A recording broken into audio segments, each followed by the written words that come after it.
waxay ahayd aroortii hore ee 1 Sebtembar 1939 ciidamada Jarmalku waxay duqeeyeen magaalada Faylun ee dalka Poland. Magaaladan la duqeeyay ayaa ahayd magaalo aan muhiimad ciidan u lahayn xilligaasi dalka Jarmalka. Ujeedka weerarkaasi ayay khubarada militariga ku tilmaameen in ay ahayd mid dadka lagu cabsi gelinayay oo baqdin lagu abuurayay. Si kastaba ha ahaatee boqolaal qof ayaa lagu dilay weerarka, dhismayaal ayaa dhulka lala simay, isla markaana dadkii ka badbaaday ayaa goobta ka qaxay. Naasiyiintii Jarmalka ayaa ku duulay Poland iyada oo adeegsanaya 62 cutub oo militari ah iyo 1300 oo diyaaradood. Ilaa maanta duulaankii Hitler ee Poland waxaa loo arkaa in uu ahaa mid uu ku khamaarayay maadaama dhaqaalihii dalkaasi uu burbursanaa. Qaar ka mid ah generaaladii Hitler waxay isku dayeen inay joojiyaan dagaalkii xilligaasi qarxay. Qorshaha Hitler ayaa guuldaraystay, isla markaana waxaa ku soo jeedsaday Ingiriiska iyo Faransiiska iyadoo aanay jirin khiyaar kale oo u furnaa. balse Hitler sidii ma filayn oo waxa uu abaanduulayaasha ciidamadiisa ka filayay in ay daacadnimo u muujiyaan. Hitler waxa uu si adag u rumaysnaa in duulaanka Poland uu ku dhammaan doono muddo gaaban gudaheed. Rajada koowaad ee uu lahaa waxay ahayd xoogga iyo awoodda ay leeyihiin ciidankiisa. Fikirka labaad ee uu rumaysnaa ayaa ahayd in madaxda Ingiriiska iyo Faransiiska ay daciif yihiin.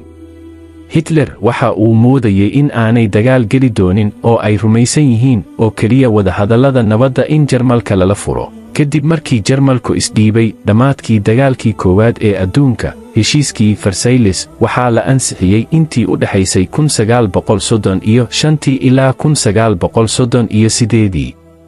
Waxaa cunaqabateyn lagu soo rogay Jarmalka, balse Jarmalku uu dafiray cunaqabataynta. Hitler waxa uu taas u arkayay guushiisii ugu weyneyd ee uu gaaray. Warbaahinta reer galbeedku xilligaasi ma ahayn mucaarad xooggan oo ka soo horjeeda hogaamiyihii Jarmalka Hitler. Isagoo ay dhiirigelisay xaaladda xilligaasi taagnayd, Hitler wuxuu amray in lagu duulo oo la qabsado Czechoslovakia. Wuxuu Poland ku cadaadiyey inay bixiso oggolaanshaha lagu dhisayo waddooyinka isku xidha.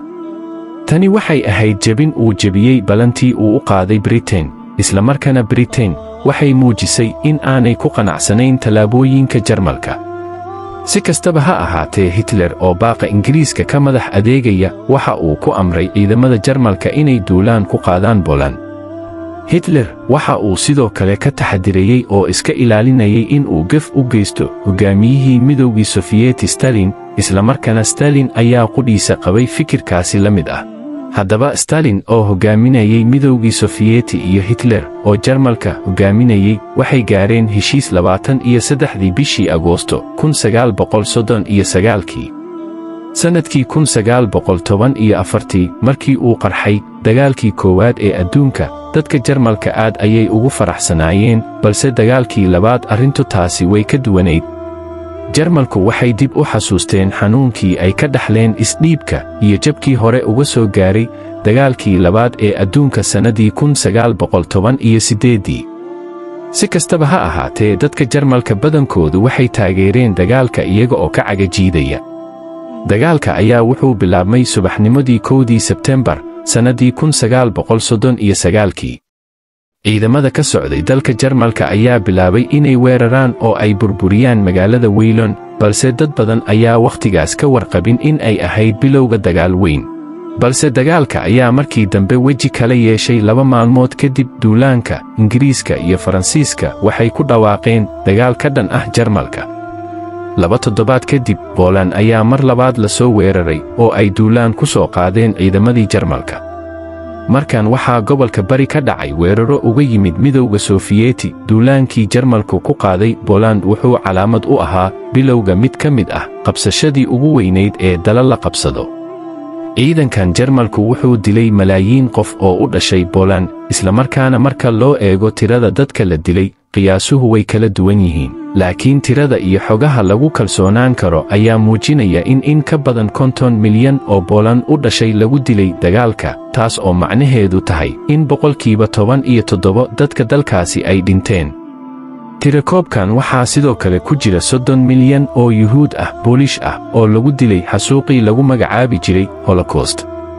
dad badan oo rayid ah oo xitaa ka badan tiradii ku dhimatay weerarkii niyukleerka ee lagu qaaday Hiroshima iyo Nagasaki ayaa halkaasi ku dhintay.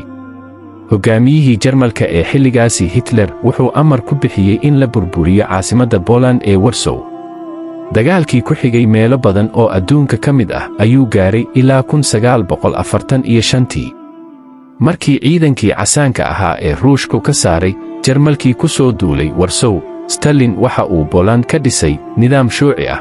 Hal bil kadib bilowgii dagaalka, iyada oo Poland ay hareereeyeen oo ay qabsadeen, Hitler wuxuu si cad u soo bandhigay inuu heshiis nabadeed la galo xulafada reer galbeedka. balse heshiiskaasi ka dhab ma ahayn oo isla markiiba wuxuu si qarsoodi ah ugu amray taliyaashiisa inay u diyaar garoobaan duulaankii lagu qaaday Faransiiska.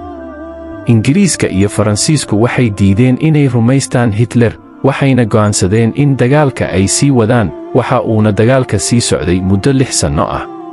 In ka badan 8 milyan oo qof ayaa si toos ah iyo si dadbanba loogu dilay dagaalkii labaad ee adduunka, kaas oo ku bilowday duulaankii Poland. Dagaalku waxa uu tusaale u ahaa in la isku dayo in dhul dal kale xoog lagu qabsado uu isu rogi karo dagaal weyn.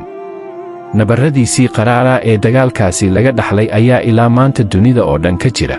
Dagaalkaasi waxa uu tusaale u yahay in uusan jirin wax xoog lagu qaadan karo qofkii isku daya in uu xoog ku qaato wax uusan lahayn. Sidaasi ayaa laga dhaxlaa aadmiga si weliba uu u kala xoog badan yahay, ma jiro qof wax uusan lahayn xoog ku qaadan kara. Qofkii sameeyana waxa uu ka dhaxlaa wixii Hitler uu ka dhaxlay dagaalkii labaad adduunka,